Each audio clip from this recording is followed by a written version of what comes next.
it's time to sit back and relax with your favorite drink. And listen.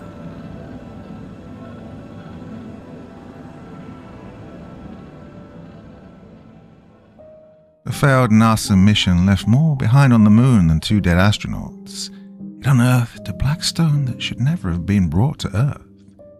Decades later, those who study it begin to vanish, as whispers spread of a cosmic presence hunting for what was stolen. The Life Eater by Moonlight Horta. Dead Eagle. Far out in Cape Canaveral, between Jacksonville to the north and Miami to the south, an urgent meeting was taking place. The Situation Room at the Kennedy Space Center was buzzing with mild chatters as astronauts, scientists, engineers, IT specialists, human resources specialists, accountants, writers, technicians, and many other professional people chattered between themselves. This collective set of individuals were all working together at NASA to break barriers and achieve the seemingly impossible: space exploration. A few minutes later, the chief administrator of the space program and his deputy waltzed into the room. The chattering voices tuned down to hushed whispering as both men took their seats.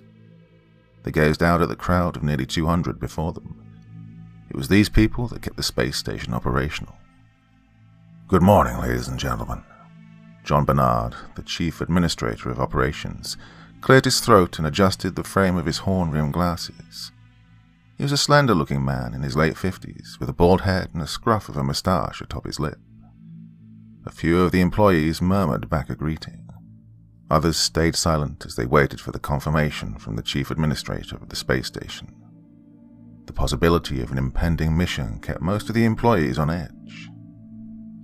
"As you know, a couple of decades ago, we lost 2 of our finest astronauts in the unfortunate mission to the dark side of the moon, dubbed Dead Eagle." He paused, glancing around the room that was now dead silent, before he went on.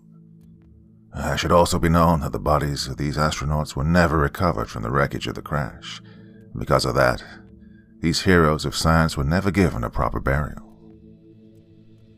No one spoke. A sea of eyes beseeched the administrator with rapt attention.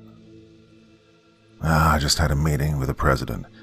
After a lengthy conversation, we decided to conduct a rescue mission back to the moon to retrieve the bodies of these heroes of science.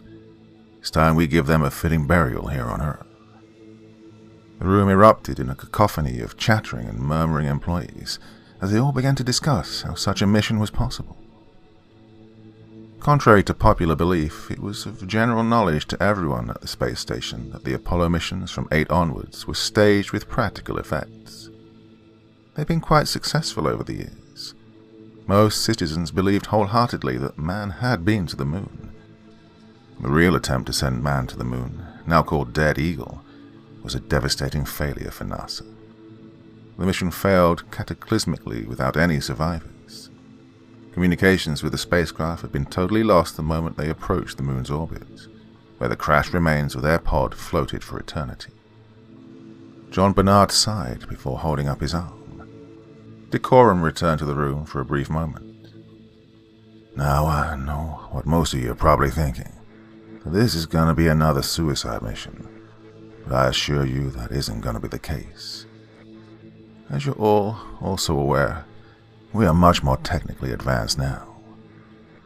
Somebody raised an arm amongst the seated employees, and John signaled for him to speak. He had known beforehand that he was going to be bombarded with a plethora of questions in regards to his visit to Washington to see the president. "Excuse me, sir, but if what you're saying is correct, then not only are we going to the dark side of the moon in search of a crashed spacecraft from almost half a century ago, but we're also going to be retrieving the bodies of these great astronauts?" A redhead woman draped in a lab coat inquired. "Yes, Miss Amelia," Mr. Bernard quickly replied. "So, what's the guarantee that the bodies of these astronauts haven't drifted off into space?" she quipped, and the room fell silent. Mr. Bernard cleared his throat and gave his deputy a slight nod. After a quick swipe on the iPad in his hand, the projector at the end of the room began to play a video. It was a live footage from the crashed spacecraft. A few gasps echoed in the room, as the frame switched to the control room of the crashed spacecraft.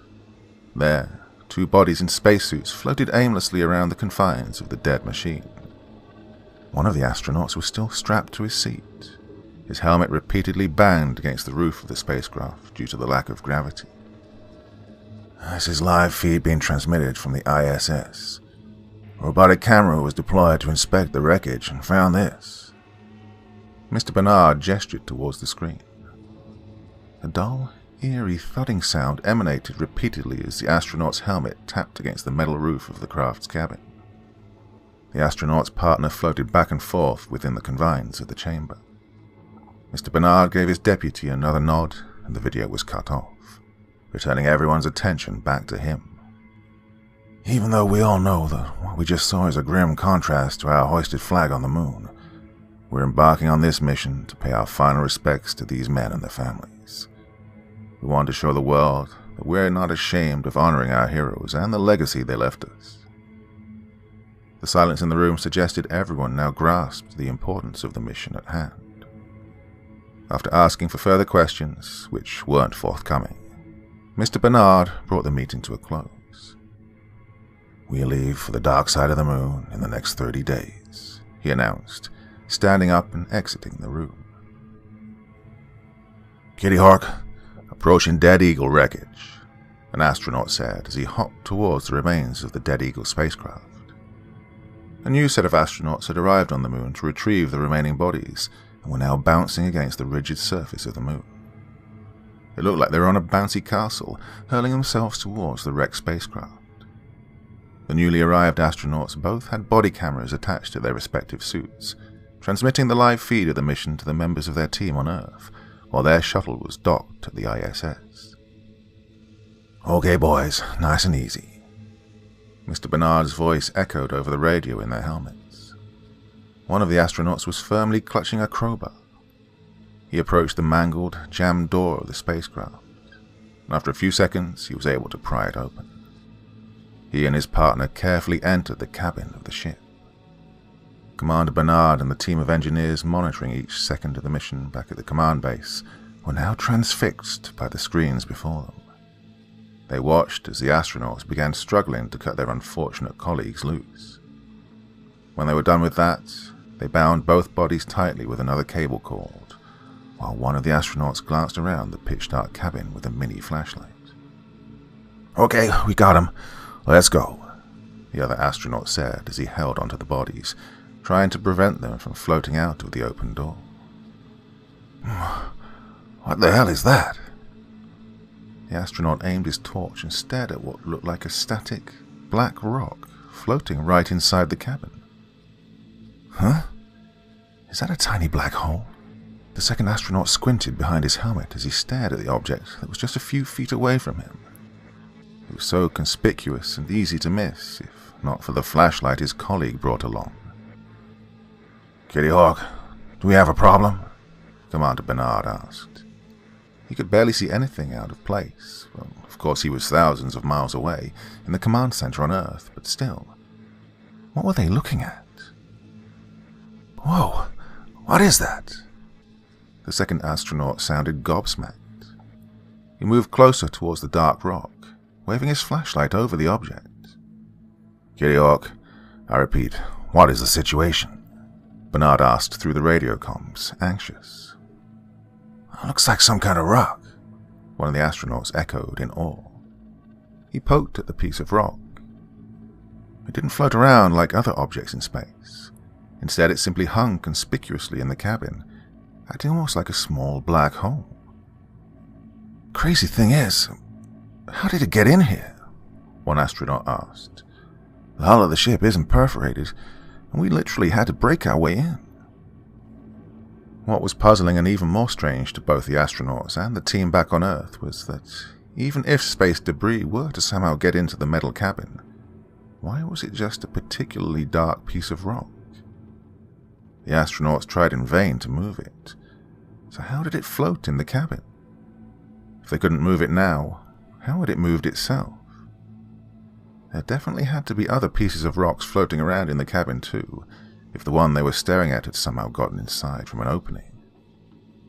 "Alright, That's enough, boys. Let's stay focused on the mission at hand and bring those fine men back home." Commander Bernard's voice echoed over the radio, snapping both astronauts from their transfixed reverie. Back at the Kennedy space station, he stared long and hard at a frozen image of the tiny rock, so dark that it could be barely perceived as a three-dimensional object by human eyes. He watched as the crew of astronauts began to float towards the door, and he got an idea. "Yeah, try grabbing that rock and bring it along with you," he spoke into the microphone beside him. One of the astronauts nodded. The ground crew watched in silence while the astronauts simply plucked the rock from where it hung. Both men began their journey back to the ISS, with the corpses firmly bound between them. The astronauts soon arrived at the ISS, and a few days later were preparing for re-entry into the Earth's atmosphere. In line with NASA's theoretical triangulation of the mission, a Navy fleet was already waiting out in the Pacific Sea, anticipating the re-entry of the space capsule. It was supposed to crash land into the sea upon re-entry. A few minutes later, the descending capsule was visible, with a huge fireball shrouding it. The capsule pierced down through the Earth's atmospheric fields at breakneck speed before hitting the water. Divers were quickly dispatched, and the astronauts were saved, alongside the corpses they went to retrieve. It had been a successful mission, and the Kennedy Control Center erupted in cheers at the news. Bernard quickly phoned the president to inform him of the news, making sure to mention the strange rock. The fanfare that accompanied the return of the dead astronauts could easily be mistaken for a 4th of July celebration, as hundreds of thousands of citizens thronged the streets across the country to pay their last respects to the heroes. The president declared the flag to be flown at half-mast on the day the dead astronauts were finally let down into the belly of the Earth after floating in space for decades. The president called for a meeting with the commander of NASA, and Mr. Bernard paid another visit to Washington to brief the president on the discovery of the rock. The president's interest was piqued by the discovery of the space rock, and he ordered for the commander to send the piece of rock to a DUMB, Deep Underground Military Base, located out in Utah for an in-depth research to be carried out on it. Dark Moon. It was another day at the museum, another day to work on the Black Rock. One would expect that the museum curator, Mr. Martin Stevens, or Marty as he was fondly called, would get tired, or at the very least bored of staring at one rock for close to 10 years. 9 years and 7 months to be exact. That's how long he'd been studying this rock. At first glance, it was Vanta Black, but upon closer inspection, it was something, well, more. It couldn't be explained, at least not yet. But some scientists had devoted the rest of their lives to understanding it, and Marty was just about ready to spend his entire life waiting for them. This was bigger than him. To Marty, this was bigger than the world. Who knew what their findings would be? Who knew what they would lead to? So every day since that little rock had been handed over to him, Marty had devoted every second following the scientists' research. So far, they discovered that the rock's surface absorbed 100% of any light that fell on it. Once disintegrated, it was found that the inside of the rock had properties of regular rocks. Several extensive tests were carried out, but nothing spectacular was found. It all ended at the surface. Another fascinating property about the rock was that no matter how many tiny bits they broke it into, each piece would have the properties of the entire rock, including the light-absorbing surface. This was too rare an occurrence to pass up. For these scientists, it wasn't even about fame or glory. It was just plain, undiluted curiosity that drove them. Marty was beyond ecstatic that the government granted his museum an exclusive license to show the rock fragments, and he followed up on every single piece of information that was unearthed concerning the rock. A creature of habit, Marty walked in through the museum doors at exactly 8 a.m., greeting the doorman with his signature smile and a nod of his balding head. He didn't need to speak. He never had time to, unless it was absolutely necessary. His smile-nod combination was enough to make people know he wasn't a rude man, just a busy one. He walked as briskly as he could in his three-piece suit, standing regally straight despite his protruding stomach. He reached his office in exactly 15 minutes, then leafed through the correspondence left for him by his secretary. His assistant walked in 5 minutes later with his cup of coffee. "Good morning, Mr. Stevens." Nathan Eves was the only one in the world who called him that. "Good morning, Nathan," he responded with a small smile. "Here's your coffee, sir," Nathan said, dropping the cup at his boss's elbow even though he knew the man wouldn't drink it. Exactly 10 minutes after, Marty stood up and left the office for the lab. He shrugged off his suit and hung it neatly in a locker, changing into his golf shirt and slacks before pulling on a lab coat. It made Marty smile, remembering how his wife would nag him for wearing an expensive suit to work only to change into golf wear later. The truth was, he felt more at ease in his golf wear, but he had to look the part of a successful museum curator, and hence the suit. After he changed, he reached for the bottled water he knew Nathan always kept there for him. After taking a healthy gulp, he settled down to watch the footage of the space expedition that showed the arrival of the Dead Eagle rescue mission, for what would be the umpteenth time. No one would disturb him. If there was anything wrong, Nathan was capable of handling it. It all worked like a well-winded clock, just as it had for the past 23 years, until the footage began to play, and voices filled the room. By now, Marty could recite every word in the footage. He knew what would happen with each second, and he already had the faces of the scientists etched into his mind, so it took him a good 30 minutes to spot something wrong with the footage. At first, it was just a feeling that something was off, but he just couldn't put his finger on it. He hunched closer to the screen, frown lines marring his face. And then, he saw it. He saw himself. One of the scientists in the footage was him, or at least it had his face. Marty had gone through the footage at least 3 times every day since he got it, so he knew that none of the scientists bore even the slightest resemblance to him. So how could this be? One of the others must have tampered with the footage. That was the only explanation. Maybe they were playing a prank on him. Was today his birthday? He always forgot the date and had to depend on his wife to send him flowers or organize a surprise birthday before he remembered. Now that he thought about it, Evelyn was just mischievous enough to have done something like this. He could bet his degree that she put Nathan up to it. The young man looked as innocent as a newborn, but he was as crafty as the devil. Still chuckling, he got up from his chair. He was going to let Nathan know the error of his ways, and then he'd call his wife. He didn't know what he'd do to her yet, but he would soon. He walked down the floor below where the offices were located, then got to Nathan's office. "Say, Nate, did you by any chance mess with the Black Rock footage?" he asked, with narrowed eyes and a voice he hoped was serious, even though he could hear the laughter in it. Nathan, however, kept his eyes on his computer, not even sparing him a glance. Marty was convinced now that his assistant was guilty as charged, and he smiled. "Ah, so that's how you want to play it?" he asked, approaching the man's desk. "Tell me, did Evie put you up to this?" He leaned on the table. "What's in it for you? How much did she pay you to turn on me?" Still, Nathan didn't look at him. There wasn't even the slightest indication that his assistant had heard him. A slight irritation worked through Marty, but he still tried to keep his voice light. It was a joke, after all. "Nathan Eves, your boss is talking to you," he said. Still, Nathan didn't turn to him. He opened his mouth to say something else when one of the other staff knocked and walked into the office. "Mr. Eves," she called, and he looked up. Marty turned to see that it was his secretary, but she didn't acknowledge him.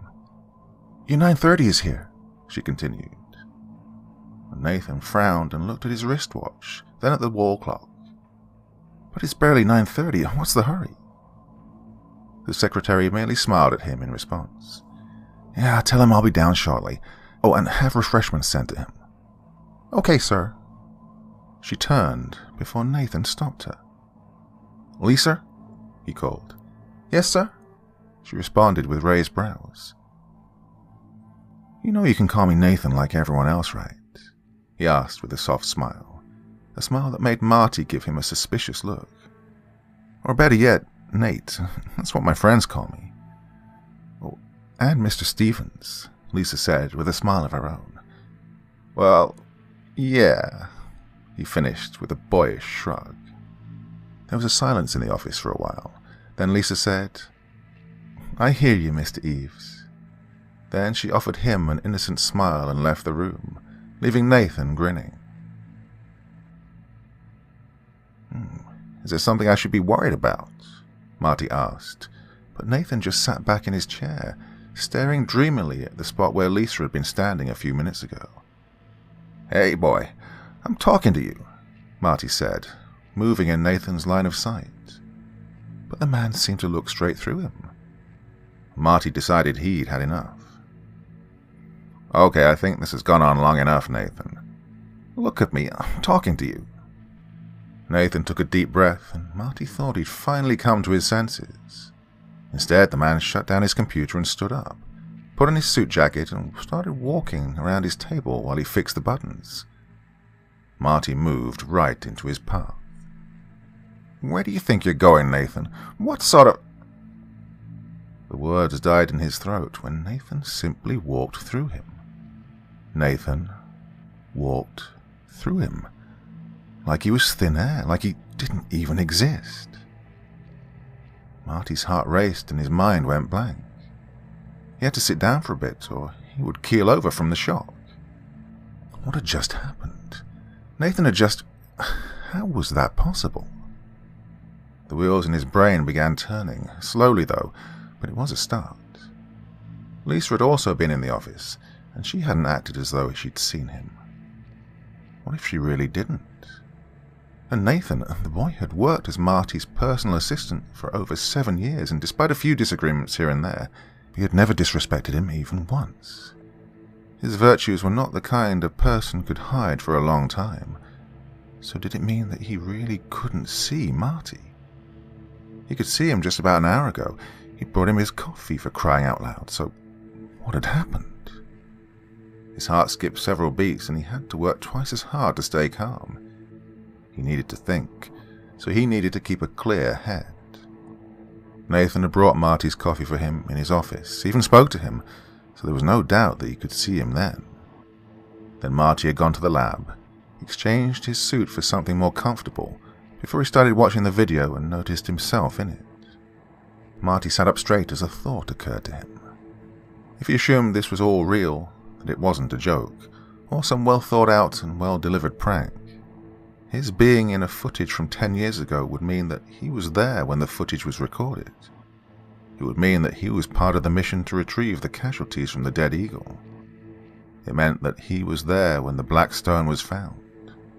But Martin Stevens knew that he was not there. In fact, he was in the hospital, waiting for news of his newborn daughters.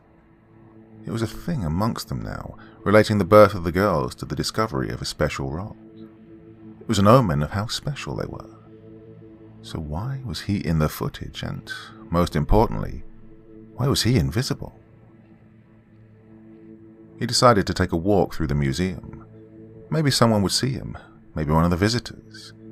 If this was a prank, there's no way they would be in on it, unless every single one of them was hired by his wife, and that was too extreme even for her. So he left Nathan's office for a walk through the museum, and in less than 20 minutes, he had gotten his proof. He was dizzy with shock and anxiety, and he knew that if he were to fall to the ground right there in the middle of the museum, no one would notice. They would simply walk over him without even noticing. More than a handful of people had walked through him already. He pulled himself to the nearest elevator, with people occupying his space as if he was just air. But he was, wasn't he? At least to them, he was just air. He would have found the whole thing amazing if he weren't so scared. Everyone now looked like they were from an old movie. If he wasn't still in the museum, he might have been lost or confused. Maybe it was a side effect of the... whatever it was that was happening to him. During the elevator ride, he remembered the black rock. He remembered the awe and power he felt when he'd held it. It was like holding a vacuum in his hand, a very heavy vacuum. They told him that it was just floating in the air, suspended, since it didn't move around like the other materials in space. He remembered how he staggered under its weight, partly because he didn't expect it to weigh so much. The elevator stopped on the last floor accessible to visitors. He stepped out, and more memories of the fragmentation process flooded into his mind. Wait, how could he remember all of this? He'd never held the stone before. It was fragmented, now that he thought about it. He wasn't even there when the rock was fragmented. How could he remember? It wasn't just his mind. Every part of him seemed to believe the same thing. He could still feel the weight of the rock on his hands. He could still remember the thoughts that ran through his mind when he broke the rocks. And he could hear the awed gasps of his colleagues as they examined the black rock. Except it wasn't him. All these memories did not belong to him, so how could they be in his head? He hadn't even solved one problem, and he was already facing another. Sweat dripped down his forehead as he made his way up the stairs. When he reached the office door, he rested on the steps. Maybe it was best he knew everything at once. That way he'd know exactly what he was facing, and he could solve this once and for all. But first he would call his wife. She'd know what to do, or at the very least, she'd calm him down. As the thought crossed his mind, he knew that there was a very slim chance of success, but he'd try anyway. He drew strength from hope and made his way to the last floor where the laboratory was located, but as soon as he reached it, he found himself in a completely different place. It was a laboratory, but not like the one in the museum. While that one was just equipped for examining antiques and rocks to be sure of their authenticity, this one was a real laboratory. Even worse, he remembered this lab. It was where he'd analyzed the rock. No, it was where the man whose memories he now had analyzed the rock. In fact, it had just been an instant since the rock was fragmented, so where was everyone? Marty at least expected to find someone here.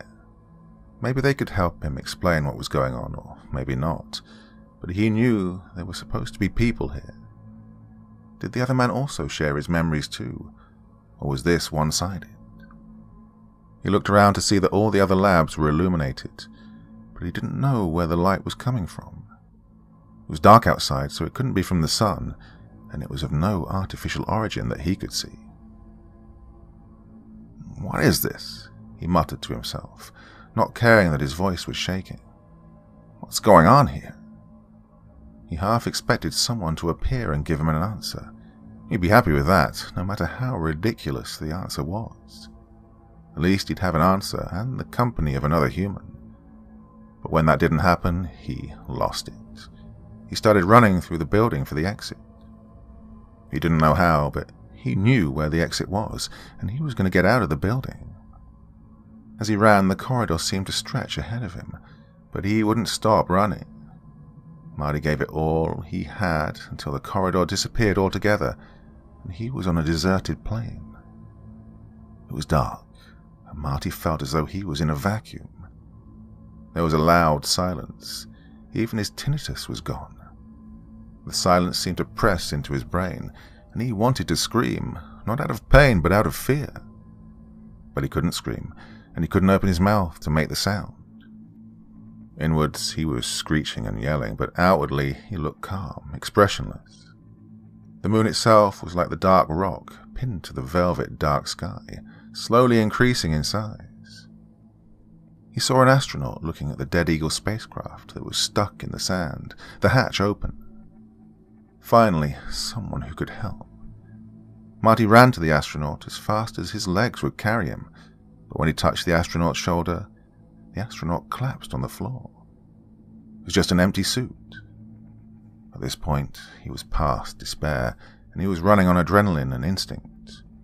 He decided to enter the Dead Eagle, but when he fell inside it, he found himself floating in a void. Looking around, he saw that he had a view of himself inside the laboratory, moving towards the light switch to turn it off. The dark rock was once again intact.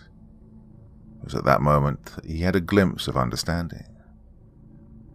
The dream is fading. The dream that one day we existed in an infinite universe. The dream that darkness was torn by light at the beginning of all things. He wondered if every single person in the world was also alone in this final moment.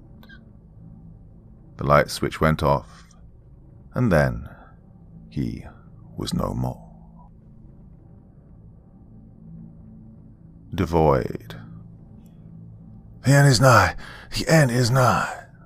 The man kept yelling at the top of his voice, already made hoarse from years and years of yelling. He looked homeless, with his messy beard and ill-fitting clothes, but he didn't smell homeless. He didn't smell particularly nice, and while his clothes didn't fit well, they were clean, a clear indication that he took care of himself. He was a tall man with strong, long arms that held up a wooden board showing his message, "The end is nigh." What was most peculiar about this man was that for well over 7 years he'd been proclaiming the same message, nothing more, nothing less. Residents say that he's been at it for much longer. But while most messengers like him proclaim the rapture or the second coming of Christ, this man proclaimed an entirely different message, claiming that a cosmic entity was looking for what was taken from her a long time ago. With a message like this, it's no surprise that people mocked him. It was also not a surprise when people started taking him seriously. If one man could keep screaming the same thing over and over for years, maybe there was some truth to it, and this message definitely appealed to those who'd been in a lifelong search for their higher calling and true purpose. Soon it became a movement, gathering more and more members who called themselves followers of the messenger. These followers were devout people who all but lived on every word of the bearded man, whom they dubbed the messenger, for that's what he was. No one knew his name or anything about him. No one cared to ask, and this shrouded him in an aura of mystery that somehow endeared him to his followers even more. They started having gatherings in a small warehouse, but soon the crowd grew larger. One of the richer members paid for a larger space to accommodate the extra people. It was a whole new movement, a whole new religion. They didn't concern themselves much with luxury and comfort. The world was ending, after all. What they concerned themselves with was Devoid, the cosmic entity that spoke to the messenger's mind. She was looking for the one who took from her long, long ago. So far that was all the messenger knew, and it was agreed that if they all quieted their minds and their spirits, they could hear more from Devoid. Certainly she must be trying to speak to them again. Maybe she'd been speaking all these years, but the messenger had not been able to hear because his spirit and mind weren't at peace and in sync with the universe. For this reason, when the followers gathered, there was not a single sound to be heard. If someone was listening in, they would think all of them were dead or maybe asleep. But the followers were reaching for the voice of Devoid with their minds. It was one evening, during their meditations, that the messenger heard the voice. It was like a soft breeze, a memory long forgotten.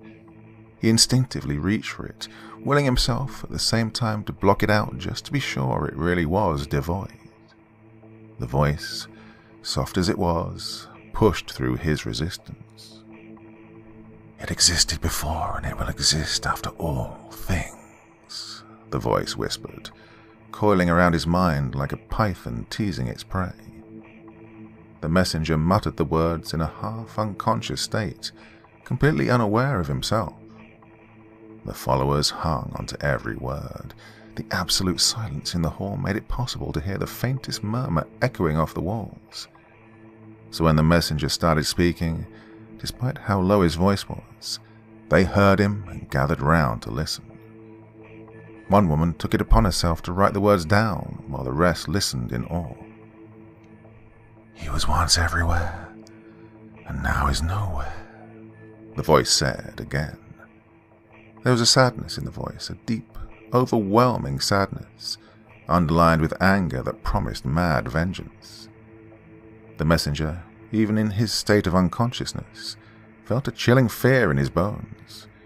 But for some reason he couldn't run or scream or cry or even beg. He was frozen before the voice that spoke from the darkness. He's mine, just as I am his, and without him I am not. Now there was an obvious agitation in the voice.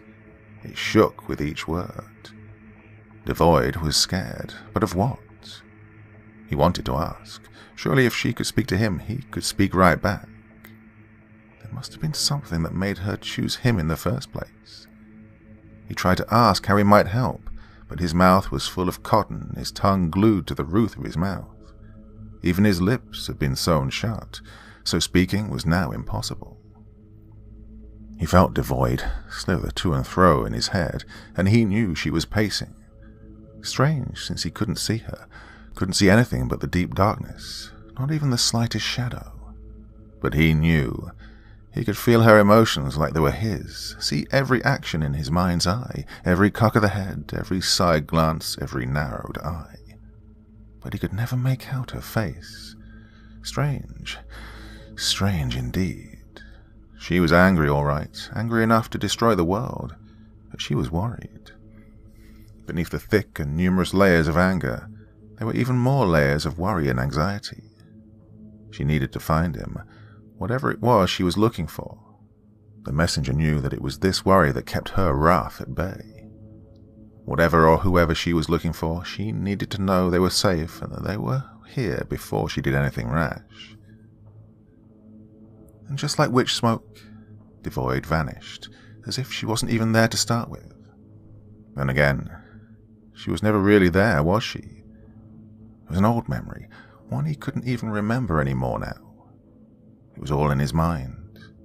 He was suddenly out of strength, and he needed to lie down, so he opened his eyes and froze as he saw numerous pairs of wide eyes sitting in a circle around him. He stared at the woman sitting just before him, the one who'd written down his mumblings, and she stared back, not daring to speak until she was spoken to. When he made no move or said anything, the woman silently held out the piece of paper towards him with both hands. He took it from her and read.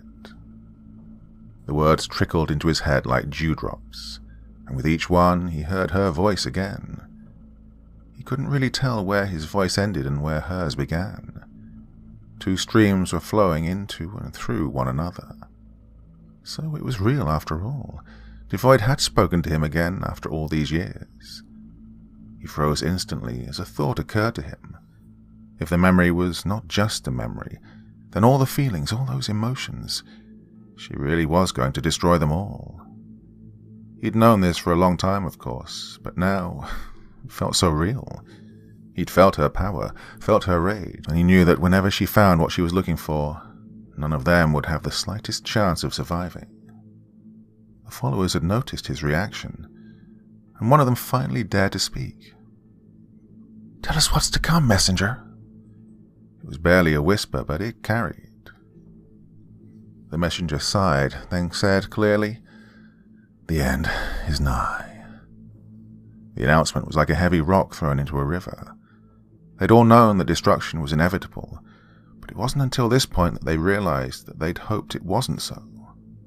Hope that it would be averted, hope that there was a way to save the faithful, and hope that something, anything, would turn out in their favor. This was it. The end was nigh. The messenger stood up, like the stalk of an upturned flower, in the very midst of those gathered around him, and looked straight at the exit. His intention was clearly written on his face, and his followers began to part before him to make way. He walked silently, solemnly, and picked up the large placard just by the door before he stepped out. A short while later his voice could be heard, bellowing his first and only message. "The end is nigh. The end is nigh." And this time there was a passion to it, an urgency that could only be possessed by one who knew, one who had seen the end of which he spoke of.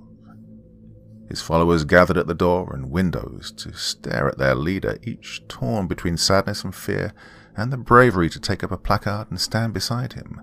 The end be damned. Some passers-by pointed and mocked him. "Put a suck in it, will you?" one said as he walked past. "Go get a life," another said. mothers pulled their children closer to them, away from the crazy man shouting nonsense. Teenagers threw half-eaten fruits and snacks at him, but the messenger would not be discouraged. Even the followers who were there when the message came couldn't muster such courage, and so they stared. "She's looking for what was taken from her long ago," he yelled again at the small crowd that was beginning to form. Some of them already had their phones out, recording videos. "Oh yeah?" one pot-bellied man asked. "What exactly is that?" Then he repeated all that he'd heard with such vehemence that he had spittle flying out of his mouth. Some people seemed convinced, those who'd known the man since he first took to the streets. Some were skeptical, some laughed at him, and others pitied him. Their reactions were not a bother to him. He'd gotten the word out. It was now planted in their minds. There was nothing he and his followers or anyone else could do but prepare and wait. They could only take solace in their loved ones and live each day like it was their last, for one of these days may very well be. "The rock, the black rock, belongs to Devoid," he kept saying. Of course, everyone had heard of the unique rock that was found in space 10 years ago. They'd heard that it was like no other. Pieces of it were in museums, while others were still being examined. But what did that have to do with anything this man said? People murmured amongst themselves, and he pushed on. "They didn't tell you everything," he said with a grave voice. "They didn't even know everything. They've taken what belongs to another that was never theirs to take in the first place, and now we'll all pay for it. Oh, you mark my words. Your children, your wives, your husbands, your friends, your mother and your father, uncles and aunts. They'll all be gone, and you won't even be here to feel the loss, for you'll be gone as well." While he still spoke, he looked up and saw the moon rising. Dread washed over him like a bucket of ice water. It was still too early for the moon to come out. With a recent message, this could not be any mere coincidence. He watched as the dark mass, which was too dark to be the moon, grew bigger and bigger, casting its shadow over the horizon. "She's here," he whispered as he watched the darkness grow larger and larger. "She's here," he said again, louder now. But when he looked around, he saw that he was alone. He spun around and saw that all the followers who had gathered behind him were gone too. He was left all alone, and he knew that it was only so he could see the end come before it took him too. "Ah, shit," was the last word he got out. And then he was no more.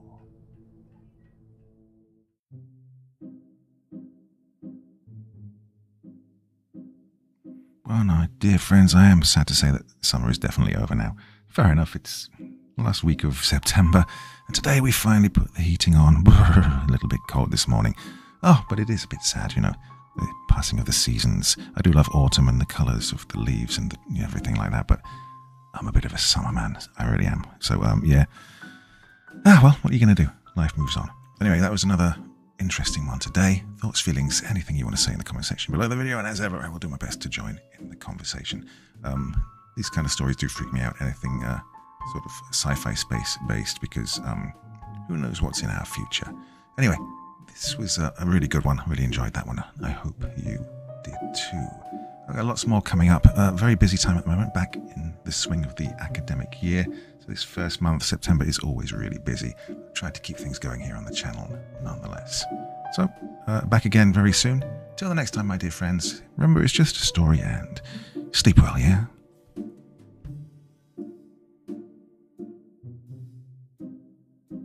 Thank you so much for taking the time to listen to this story today. It really means a lot to me and to the author of the story, of course. Well, if you want to know more about me, I'm pretty much everywhere on social media. You can find me on Facebook, Twitter, Instagram. You can download my music on SoundCloud. I've got a Patreon if you feel like. Throw me $1 or $2. Very much appreciated. And of course, on Reddit, I have a place where you can leave stories if you want me to read one that you've written. Well, hoping to see you all again very soon. Till then, sweet dreams, and bye-bye.